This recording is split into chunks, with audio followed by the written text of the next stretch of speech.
आज के आधुनिकता के युग में आदमी की भागदौड़ ने उसे मोबाइल में व्यस्त कर दिया है।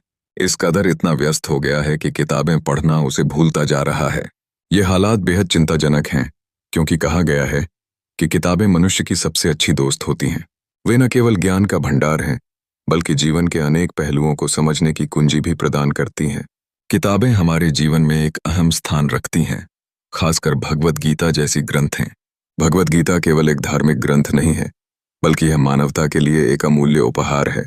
श्री कृष्ण द्वारा दिए गए इस ज्ञान ने सदियों से लोगों के मन में उठने वाले संशयों को दूर किया है। इसमें जीवन के मूलभूत सिद्धांतों का बयान किया गया है, जो हर मनुष्य को पढ़ना चाहिए। भगवद गीता हमें सिखाती है कि जीवन में संघर्ष आवश्यक है और कैसे हमें अपने कर्तव्यों का पालन करना चाहिए। यह बताती है कि हमारे कर्म ही हमारे भविष्य का निर्धारण करते हैं। जब हम उत्साही और सकारात्मक मानसिकता के साथ कार्य करते हैं, तब हमें सफलता अवश्य मिलती है। यह ग्रंथ आत्मा, ब्रह्म और जीवन के रहस्यों का ज्ञान देती है, जिससे मनुष्य को अपने जीवन में सच्चा उद्देश्य प्राप्त होता है। आज जब हम जीवन की चुनौतियों का सामना कर रहे हैं, तब भगवद गीता का अध्ययन हमें शक्ति और प्रेरणा प्रदान करता है। यह केवल आस्था का स्रोत नहीं है, बल्कि यह विचारों और दृष्टिकोण में व्यापकता लाने का एक माध्यम है।